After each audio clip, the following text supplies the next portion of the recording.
more and more pistas rolling in. Pista after pista. This is a very exclusive and epic Ferrari event put on by Ferrari Westlake. And I mean, seeing all these Ferraris everywhere, it's really, really nice.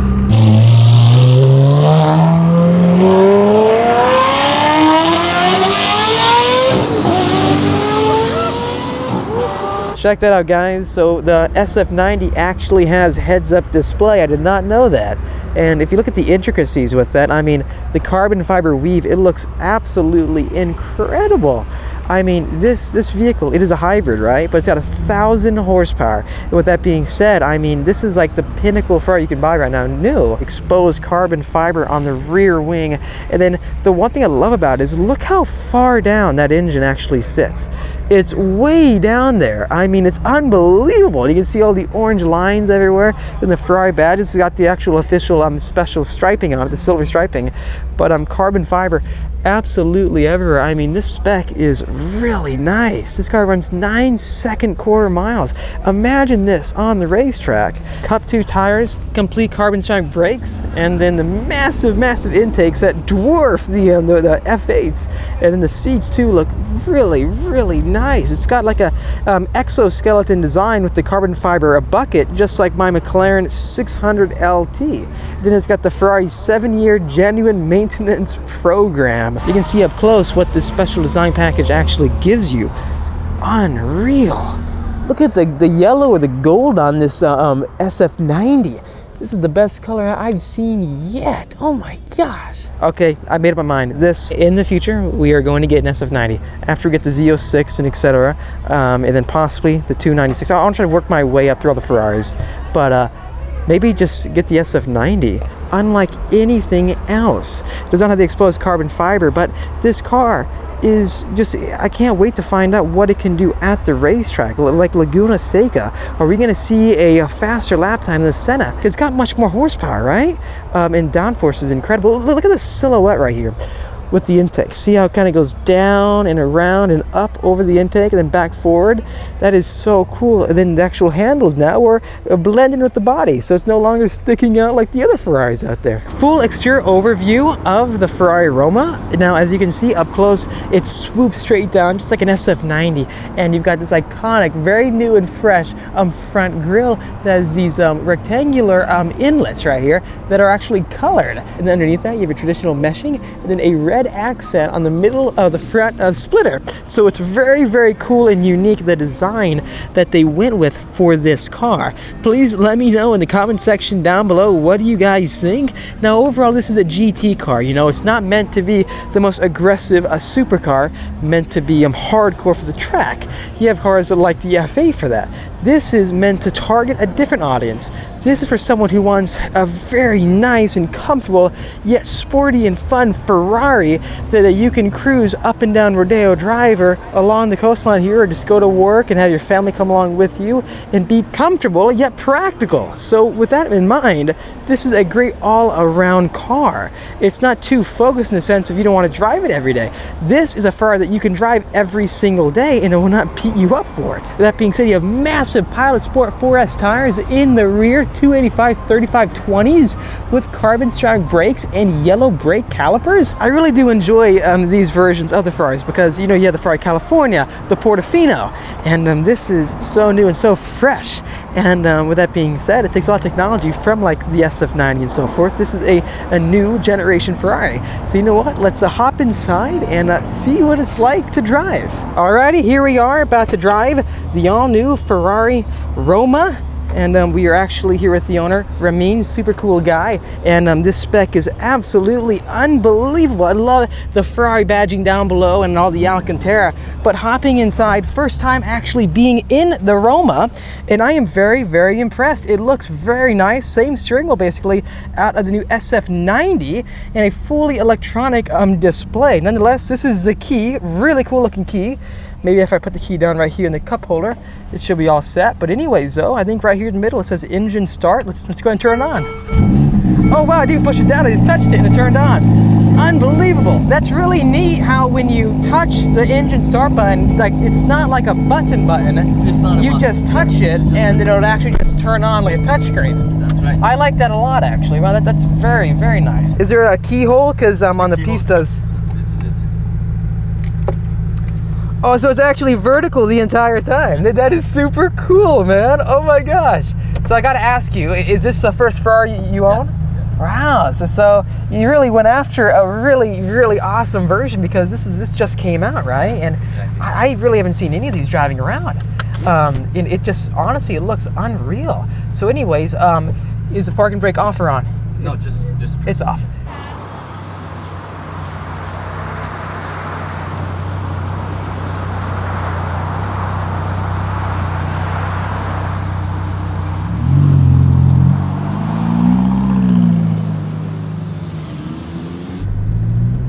Definitely, it's got a quicker brake bite than the F8 and the Pista. Because when I drove those cars, I wouldn't say it's more gradual, it's just, there's less initial bite with it, you know? And overall though, I feel like it's a very smooth car to be in. And so it's an automatic right now. How do I put on manual? Manual is right here. Right there? You're on I manual. gotcha. Let me roll up my window again just to hear the exhaust. And you can Oh, it's also actually go- burning because it's all like chrome. And you can also go to race if you want. I gotcha. So right now we are in what mode? So we are in sport. Let's stay in sport for now.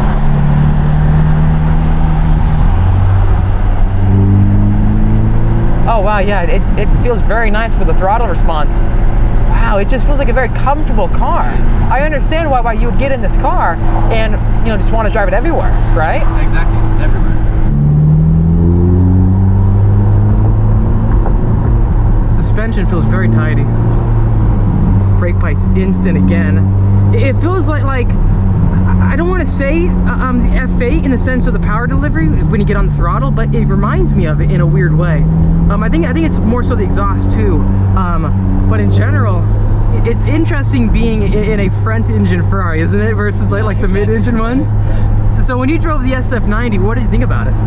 I like it very much actually. I love Yeah? it. But there is something about this car that I cannot really tell you exactly what it is. But it just I feel much more in control. I think the power is exactly the way it should be. It feels like the steering with it, very instantaneous. Yeah. And the front end grip, since it's front engine, it's offering you a level of grip that you won't have with other mid-engine cars. Getting on power. Oh yeah, that sounds good, man. I love the dots on the steering wheel, just like the other Ferraris. But the way the power delivery comes on, it feels very gradual, given that it's got 612 horsepower and a 3.9 liter V8. I mean, the turbos, they spool up basically instantaneous, it feels like. Wow. You ever go into cannons like this before with it? No. First time? Really? time. Oh my gosh.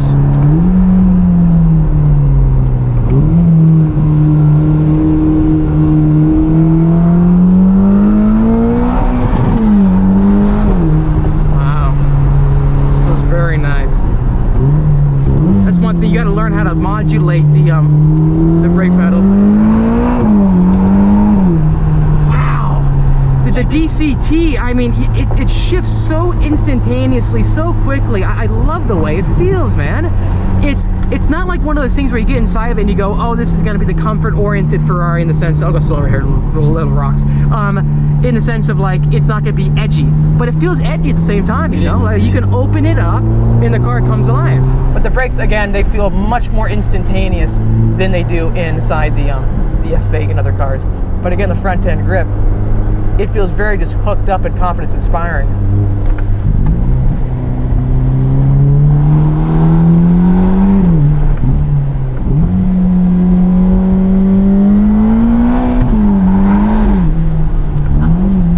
Jeez, this thing picks up and goes. And the suspension, it's very finely tuned for the corners, so it doesn't feel too floaty. It's definitely transferring the power very, very well to the rear end. And dude, Ramin, this is a great car.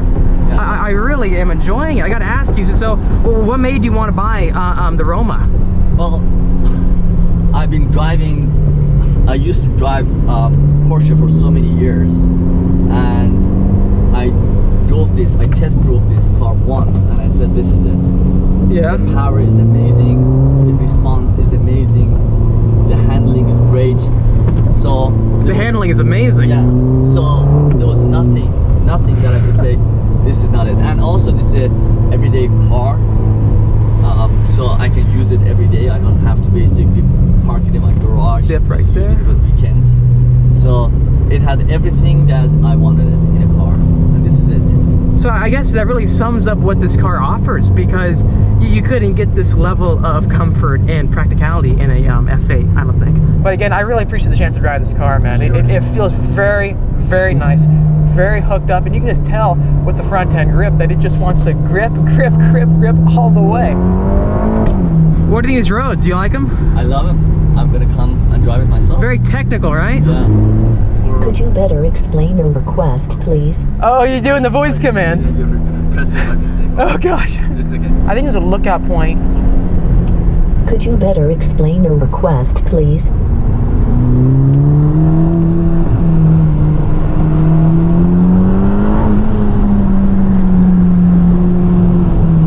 So it really does respond to the trail braking very well. I like it a lot, even though it's not like the track focus variant. It really feels like a Ferrari. One of the Ferraris I've driven, it feels like a Ferrari, you know, and it's a very special car, man.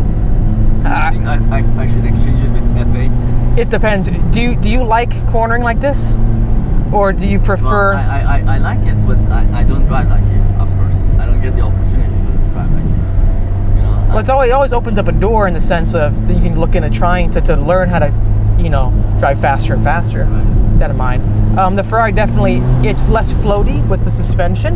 Well, the F8 is less floaty than this in the sense that you'll notice what I'm talking about when I go over bumps. You kind of notice, I'll get the corner right here. Do you kind of notice the chassis going up on the right and then down on the left? Yes. That's called body roll. Right. So the F8 and the P7s and so forth are stiffer vehicles inherently.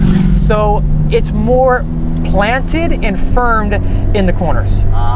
So like I'll try to show you real quick one last time.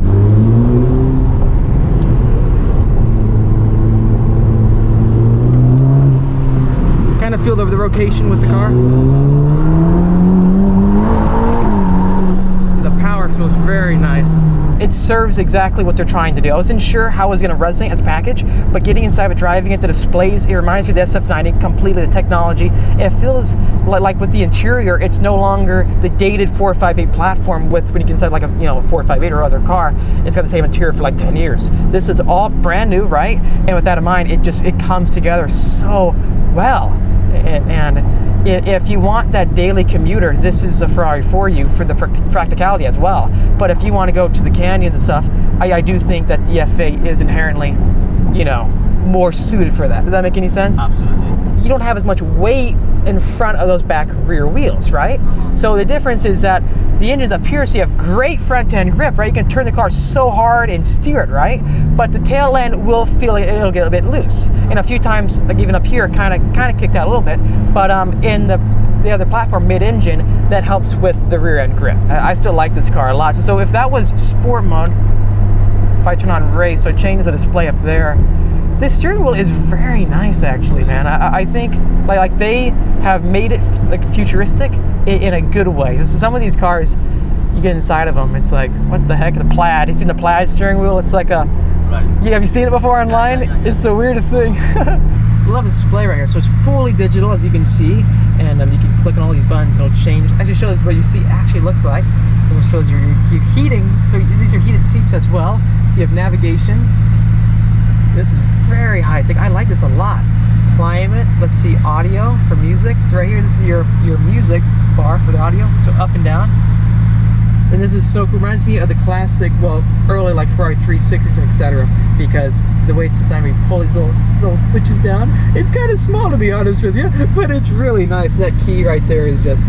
I'm really liking this car, guys. This is a very nice car. I would highly recommend it if you want a comfortable Ferrari because it gives you the personality of Ferrari, but it's daily drivable, and you would want to have 4 people in the car if you can fit them, obviously. It would be perfect with that in mind. Anyways, guys, there you have it, the Ferrari Roma. Such a fun car. Major shout out to the owner because he is such a cool guy, and I'm getting a chance to experience it. I mean, it is an experience that is very special, very unique, and it is distinguishable 100% from an F8 to the Roma. It is an experience that just shocks you because you're in a Ferrari that has the engine up behind you. And with that being said, you have so much front grip, and the car, it wants to go fast, wants to accelerate, and it's going to amazing GT car is the best way I can put it. Anyway, so guys, thanks for watching this video. If you liked it, make sure to hit that like button. It's helping me out. Also subscribe for much more great content coming out your way. Stay tuned for a ton more awesome videos. I'll see all of you in the next episode.